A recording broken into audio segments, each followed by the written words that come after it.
वहाँ पे सबसे पहले आपको वहाँ का एक लीगल कंसल्टेंट हायर करना पड़ेगा। जो मेजर फॉर्मेलिटीज़ है कनाडा में, वहाँ पे जैसे एक BN नंबर होता है जिसको हम बिजनेस नंबर कहते हैं। कनाडा की गवर्नमेंट में कुछ EDC प्रोग्राम्स चलाए हुए हैं नए स्टार्टअप के लिए, जिनमें वो लोन वगैरह प्रोवाइड करती है, ग्रांट्स देती है। विंडसर में, टोरंटो में, जहाँ पे आपको ईजिली बायर्स मिलेंगे। मुझे कनाडा को एक्सपोर्ट क्यों करना चाहिए और कनाडा को ही क्यों करना चाहिए, बहुत बड़ी बात है। अब लोगों को नहीं पता, लोगों को बस ये लगता है बस कनाडा को एक्सपोर्ट करेंगे। नहीं यार, उसके पीछे रीज़न है। इस वीडियो में बताने जा रहा हूँ कि कनाडा को क्यों एक्सपोर्ट करना है। कुछ टॉपिक सबसे पहले आपको बता देता हूँ। एक तो कनाडा ने मोस्ट ऑफ द कंट्रीज के साथ फ्री ट्रेड एग्रीमेंट किया हुआ है, तो इसकी वजह से उसकी कस्टम ड्यूटी बहुत कम है। कस्टम ड्यूटी कम होने के चक्कर में लोग वहाँ पे ज़्यादा परचेज करते हैं as compared to US Canada में माल थोड़ा सस्ता हो जाता है। इसी के साथ साथ कनाडा में सबसे बड़ी बात क्या है, एक डाइवर्स कंज्यूमर बेस है। मतलब अब जैसे इमिग्रेट होके बहुत ज़्यादा लोग जा रहे हैं, तो उसमें टेस्ट का फर्क आ जाता है, उसमें लोगों की चॉइसेस का फर्क आ जाता है। तो मतलब मल्टीपल प्रोडक्ट्स का मार्केट आपको इजीली मिल जाता है। और कनाडा क्या है, अभी धीरे धीरे बस रहा है और सेकेंड लार्जेस्ट कंट्री है होप सो। तो फिर उसमें क्या होता है कि सेकेंड लार्जेस्ट कंट्री है तो इतनी पॉपुलेशन उनको वैसे भी चाहिए। तो जिस हिसाब से पॉपुलेशन आ रही है, इंफ्रास्ट्रक्चर बनता जा रहा है, लोग सेटल डाउन करते जा रहे हैं, नई नई मार्केट ओपन होती जा रही है, तो एक एडवांटेज आपको ये भी मिल जाएगा। फिर उसके बाद क्या है कि जितने भी कनाडा के लोग हैं वो खर्चीले ज्यादा है। मतलब मान के चलो, आपको जितना वो कमाते हैं 60% तो खर्चेंगे हर महीने। अब अगर वो खर्चेंगे तो ऑब्वियसली कुछ तो खरीद ही रहे हैं। अगर वो खरीद रहे हैं तो मेरा ही प्रोडक्ट क्यों नहीं खरीद रहे। तो यही बात है, वही आप ही का तो प्रोडक्ट खरीदेंगे ना मेरे भाई। तो ये चीज फायदा आपको देगी कि एक डिस्पोजेबल इनकम जो है वहां पे बहुत अच्छी खासी है। लोग इंपोर्ट कराते हैं। 60% जो प्रोडक्ट है कनाडा के, जो उनको जरूरत होती है, वो अदर मार्केट से ही इंपोर्ट होता है। तो फायदा किसका है? फायदा हम लोगों का है। हम जब एक्सपोर्ट करेंगे तो इधर से ये भी फायदा मिलेगा, उधर से सरकार हमें इंसेंटिव भी देगी। मतलब 1+1 हो गया, मजा समझ आया। इसी के साथ साथ कनाडा का एक और फायदा क्या है, अब लोग क्या कर रहे हैं, सपोज करो कनाडा में माल गया, जो माल कनाडा में जाएगा वो USA में भी चला जाएगा। तो एक देश को जब टारगेट किया जाता है तो दो कंट्रीज ऑटोमेटिकली टारगेट हो जाती है ना एडवांटेज। आज इस वीडियो में बताने जा रहा हूं कि आपको कनाडा को कौन कौन से प्रोडक्ट देने हैं, क्यों देने हैं, कौन सी सिटी को टारगेट करना है जहां पे आपको बायर मिलेगा।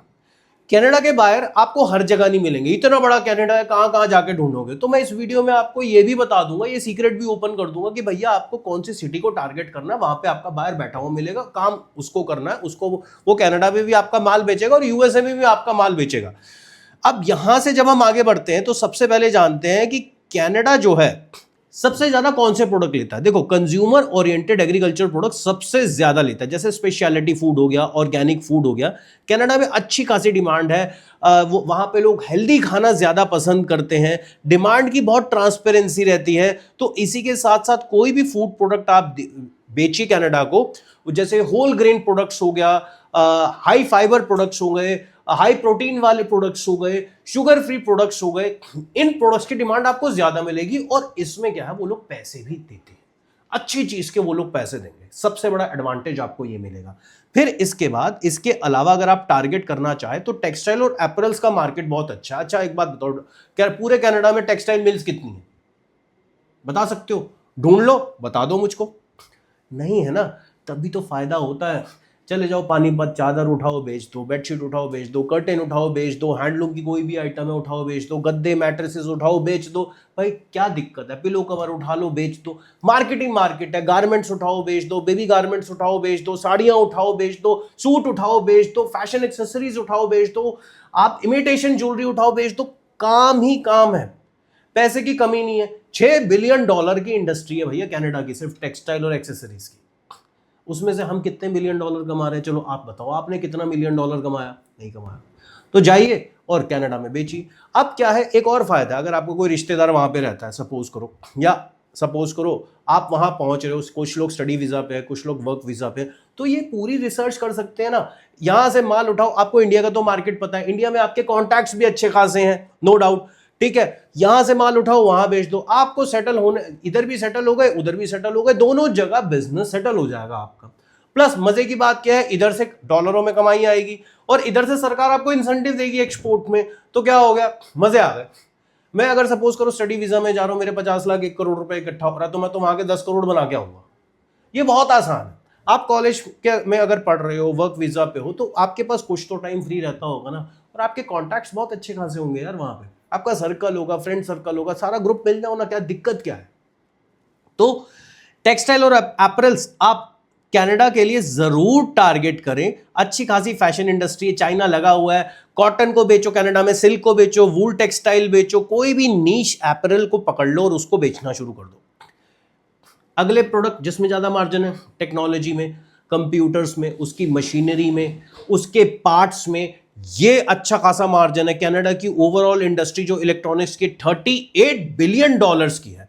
इलेक्ट्रिकल इक्विपमेंट्स, चाहे वो कंप्यूटर हो, सर्वर्स हो, या किसी भी तरीके के टेलीकम्युनिकेशन के इक्विपमेंट्स हो, बिजनेस इंफ्रास्ट्रक्चर के इक्विपमेंट हो, high quality high tech product, CCTV cameras, कुछ भी उठा के बेचो। फिलहाल कनाडा चाइना से माल उठा रहा है, साउथ कोरिया से उठा रहा है, लेकिन यार ये तो हमारे यहाँ पे भी बन रहा है, तो हम ये काम क्यों नहीं कर सकते। मैं लैपटॉप्स की बात करूं, बेचो, बहुत पैसे हैं। ऑटोमोटिव पार्ट्स की अगर मैं बात करता हूं, व्हीकल्स की बात करता हूं, तो कनाडा जो है सेकेंड लार्जेस्ट ऑटोमोटिव मार्केट है पूरे नॉर्थ अमेरिका में। 34.3 बिलियन डॉलर के ये यूवीज, लाइट ट्रक्स, कार पार्ट्स 2024 में इसने इंपोर्ट की है। तो सबसे बड़ा एडवांटेज ये है आपका। और आने वाले टाइम में 19 बिलियन डॉलर का मार्केट और ग्रो होने की उम्मीद है। इस 19 बिलियन डॉलर में आप कितना कमा सकते हो, तो ये आपको देखना है। उठाइए, जिसके भी कांटेक्ट है कनाडा में, जो कनाडा में गए हुए हैं, वो ध्यान से समझिए, कार एक्सेसरीज बेचिए, बहुत कमाई है। इलेक्ट्रिकल व्हीकल कंपोनेंट्स बेचिए, बहुत कमाई है। और जो लोग फार्मास्यूटिकल और हेल्थ केयर सप्लाईज में डील कर रहे हैं, तो लगभग 14 बिलियन डॉलर्स का कनाडा का मार्केट है फार्मास्यूटिकल्स का। फार्मास्यूटिकल्स में जो भी जेनरिक मेडिसिन है उठा के दो। लेकिन अब मैं जो बात बताने जा रहा हूं, ध्यान से, सर्टिफिकेशन अच्छे खासे लगेंगे भाई। आज से शुरू करोगे फार्मा का विचार बनाना, तो 2 से 3 महीने आगे की प्लानिंग मिनिमम रहेगी। 6 महीने भी लग सकते हैं, लेकिन हाँ, मोटे पैसे लगेंगे। स्विट्जरलैंड से कनाडा इंपोर्ट करा रहा है, यूएस से भी इंपोर्ट करा रहा है, लेकिन हाँ, अगर आप करोगे आपको फायदा ज्यादा होगा। इंडिया का जो, अगर मैं कहूँ, टॉप 10 जो प्रोडक्ट्स है एक्सपोर्ट के लिए, जो हाईली प्रॉफिटेबल प्रोडक्ट्स है, उसमें फार्मास्यूटिकल नंबर 1 की पोजीशन में है, तो आपको इसमें फायदा होगा। जितनी भी मेडिकेशंस है, मेडिकल इक्विपमेंट्स है, बेचो कनाडा को यार, कोई फर्क नहीं पड़ता। Generic drugs, vaccine, diagnostic equipment सब बेचो। इसी के साथ साथ spices, T, coffee, agriculture, commodities कुछ भी बेचो। Spices 64 million dollars, T 61 million dollars, coffee 36 million dollars, rice 30 million dollars का इंपोर्ट कनाडा कर रहा है। हमने कितने मिलियन डॉलर कमाए हैं हमें नहीं पता। अभी देश और ग्रो होगा, और लोग चाहिए वहाँ पे, और इमिग्रेंट्स चाहेंगे, मार्केट नया है, सोचो, कंपटीशन नहीं है, पैसे मोटे हैं, क्यों नहीं कमाते, कमाइए। इसी के साथ साथ जैसा कि मैंने आपको बताया, कनाडा में फायदा तो बिल्कुल मिलेगा। अब मैं बता रहा हूँ कौन सी सिटीज में आपको कनाडा के सबसे ज्यादा बायर मिलेंगे, किस सिटीज में सबसे ज्यादा आपको अपना माल बेचना है। ओंटारियो चले जाओ, इकोनॉमिक पावर हाउस बोलते हैं ओंटारियो को। 38% जो जीडीपी है कनाडा का, यहीं से कलेक्ट किया जाता है। इसी के साथ साथ चाहे ऑटोमोटिव पार्ट्स हो, किसी भी तरीके की टेक्नोलॉजी हो, आप इंफ्रास्ट्रक्चर के इक्विपमेंट्स हो, यहाँ से बेचिए। जो पोर्ट ऑफ टोरंटो है, सारे की सारी शिपिंग यहीं से हो रही है। अगर मैं बात करूं, इसके अलावा आप जाइए विंडसर में, टोरंटो में, जहां पे आपको इजीली बायर्स मिलेंगे। टोरंटो में 6.4 मिलियन डॉलर्स का फिलहाल इंपोर्ट होता है। फाइनेंशियल कैपिटल कहते हैं टोरंटो को। जैसे इंडिया में मुंबई को फाइनेंशियल कैपिटल बोला जाता है, ऐसे वहां पे टोरंटो को फाइनेंशियल कैपिटल बोला जाता है। सर्विस सेक्टर जबरदस्त है, सर्विसेज एक्सपोर्ट करना चाहते हैं, सर्विसेज अच्छे खासे एक्सपोर्ट करिए, कंज्यूमर गुड्स एक्सपोर्ट करिए। ब्रिटिश कोलंबिया चले जाइए, ब्रिटिश कोलंबिया से आपको अच्छा खासा ऑर्डर मिलेगा। ब्रिटिश कोलंबिया से जो माल आ रहा है वो पोर्ट ऑफ वैंकूवर से आ रहा है। एक पोर्ट ऑफ वैंकूवर जो है नॉर्थ अमेरिका का सबसे बड़ा पोर्ट है। लगभग 5.6 मिलियन डॉलर का ट्रेड यहां से होता है। वैंकूवर हो गया, यहां से आप अपना अच्छा खासा पैसा कमा सकते हैं, आपको इजीली बायर मिल जाएंगे। क्यूबेक, यहां से आप अच्छा खासा पैसा कमा सकते हैं। कंज्यूमर गुड्स यहां पे बहुत ज्यादा जाते हैं, लगभग 8.7 मिलियन पॉपुलेशन है यहां पे, तो एक एडवांटेज आपको यह भी मिलेगा। मॉन्ट्रियल, क्यूबिक सिटी, इन जगहों को टारगेट करिए। यहां पे आपको इजीली बायर मिलेंगे। और इसी के साथ साथ एल्बर्टा कनाडा का एनर्जी हब है, ये मैं आपको पहले बता दूं। एल्बर्टा से ओवरऑल ऑयल और गैस का जो एक्सपोर्ट होता है वो अप्रॉक्स 120 यानी $120 बिलियन का एक्सपोर्ट होता है। तो आप देखेंगे वहां पे उस हिसाब से लेबर भी होगी, इंडस्ट्रियल इक्विपमेंट्स भी चाहिए, ये एडवांटेज आपको इजीली मिल जाएगा। तो ये भी आप काम कर सकते हैं। कनाडा बेस्ट क्यों अभी फिलहाल के लिए? अभी मैं करंट पोजीशन बताऊं क्यों कनाडा बेस्ट है। सबसे पहली चीज, एक चीज और, इकोनॉमिक एक्टिविटीज की अगर मैं बात करूं, 75% जो इकोनॉमिक एक्टिविटी कनाडा की होती है वो ज्यादातर टोरंटो और मॉन्ट्रियल से और वैंकूवर से ड्राइव होती है। तो एक एडवांटेज है, इन सिटीज़ में आपको भर भर के ऑर्डर मिलते हैं, इन सिटीज़ में आपको भर भर के बायर मिलेंगे। इसी के साथ साथ ट्रेड इंफ्रास्ट्रक्चर बहुत अच्छा है। मेजर पोर्ट्स वैंकूवर, मॉन्ट्रियल और टोरंटो, यहाँ पे आपको इजीली मिल जाएंगे।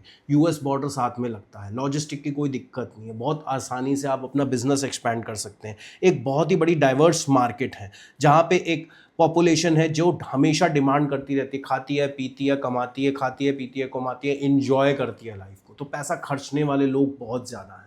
तो पैसा आज की डेट में वहाँ बहुत अच्छा खासा खर्चा जा रहा है। तो पैसा खर्चेंगे तो ऑब्वियसली भाई प्रोडक्ट पे ही खर्चेंगे। तो प्रोडक्ट कौन बेच रहा है? प्रोडक्ट हम बेचेंगे तो हमें फ़ायदा मिलेगा। बिजनेस फ्रेंडली पॉलिसीज़ हैं। अगर आप चाहें वहाँ पे फर्म जाके बनाना तो वहाँ पे जाके अपनी फर्म भी बना सकते हैं, लेकिन उसकी फॉर्मेलिटीज़ अलग है। मार्केट ओपन है कनाडा का, ऐसी बात नहीं है मार्केट में कोई दिक्कत आएगी। अगर आप वहाँ पे जाके अपनी फर्म भी ओपन करना चाहते हैं तो किसी भी तरीके की फर्म आप ओपन कर सकते हैं। वहाँ पे सबसे पहले आपको वहाँ का एक लीगल कंसल्टेंट हायर करना पड़ेगा। जो मेजर फॉर्मेलिटीज़ है कनाडा में, वहाँ पे जैसे एक BN नंबर होता है जिसको हम बिजनेस नंबर कहते हैं, जो कि Canada revenue agency, short form है CRA, उससे लेना पड़ता है। इसी के साथ साथ अगर आप सपोज करो फूड प्रोडक्ट में डील करना चाहते हैं, आप कनाडा में बैठ के अपनी फर्म खोलते हैं, तो वहाँ पे एक लाइसेंस चाहिए होता है कनाडा की कंट्री के लिए। अगर आप कनाडा के अंदर हैं, CFIA Canadian food inspection agency, जो आपको ये लाइसेंस प्रोवाइड करेगी, आपको परमिट देगी। इन शॉर्ट, जैसे हमारे यहाँ पे फसाई सेंट्रल होता है, हमें एक परमिट मिल जाता है, ऐसे कनाडा में हमें CFIA से हमें एक परमिट मिलता है। और इसी के साथ साथ एक एजेंसी है वहाँ पे हेल्थ कनाडा, वो भी ये परमिट आपको देगी। आपको एज एन इम्पोर्टर और एक्सपोर्टर रजिस्टर कराना पड़ेगा CRA से, तो वो आपका इंपोर्ट एक्सपोर्ट अकाउंट वो ओपन हो जाएगा। इसीलिए मैं आपको बार बार कह रहा हूँ कि वहाँ पे सबसे पहले एक लीगल कंसल्टेंट हायर करिए जो आपको बहुत अच्छे से एक्सप्लेन कर पाएगा। कंप्लाइंसेस हैं वहाँ पे, उस कंप्लाइंसेस को पूरे कर पाएगा। और एक एडवांटेज क्या है, कनाडा की गवर्नमेंट में कुछ EDC प्रोग्राम्स चलाए हुए हैं नए स्टार्टअप के लिए, जिनमें वो लोन वगैरह प्रोवाइड करती है, ग्रांट्स देती है, SME को सपोर्ट करती है। तो एक तरीके से वहाँ से आप, अगर आप कनाडा के अंदर है तो वहाँ से आपको लोन भी इजीली मिल सकता है। वहाँ पे आपको कोई दिक्कत नहीं आने वाली, पोर्ट क्लियरेंस में कोई दिक्कत नहीं आएगी, हाईली प्रोफेशनल तरीके से काम होता है। फ्रेट फॉरवर्डर और CHA की ज़रूरत आपको हर जगह पड़ेगी, वहाँ पे भी पड़ेगी। कनाडा की एक और एजेंसी है export development Canada, short form है EDC, जो आपको ऑफर करेगी फाइनेंसिंग की, इंश्योरेंस के। ये एक्सपोर्टर को इंश्योरेंस भी प्रोवाइड करती है। तो एक बार आप जाइए, इनसे मिलिए, कोई मेंबरशिप है तो ज़रूर लीजिए। तो ये था एक वीडियो कनाडा के ऊपर, क्यों कनाडा को टारगेट करना चाहिए। और भी डिटेल में अगर आप जानना चाहते हैं कनाडा के बारे में तो कमेंट बॉक्स में हमें ज़रूर बताएं, हम आपको बताएंगे कनाडा के और भी प्रोडक्ट्स के बारे में।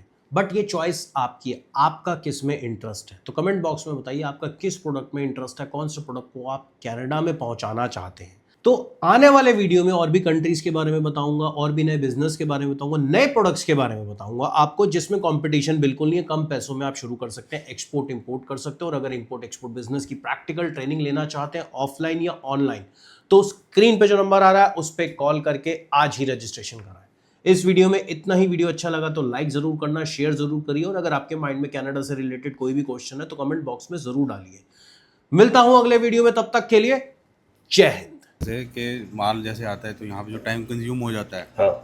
तो उसको जो हमें बिलिंग वगैरह वो जो है वो पहले से इन एडवांस हमें सबसे पहले जैसे क्योंकि 4 जैसे हम यहाँ पर जो हमारा एक्स्ट्रा एक्सपेंसेस जो पड़े वो ना पड़े, उसके लिए कैसे करें हम? उसके लिए सिर्फ एक ही प्रोसीजर है, जो भी आपकी कट ऑफ डेट है, शिपिंग कंपनी क्या करती है कि आपको कट ऑफ डेट देती है। कट ऑफ डेट क्या होता है, जैसे हम फ्लाइट पे चढ़ते हैं तो उसमें एक बोर्डिंग टाइम होता है, जी। ऐसे ही कट ऑफ डेट आएगी 1 से 2 दिन पहले की।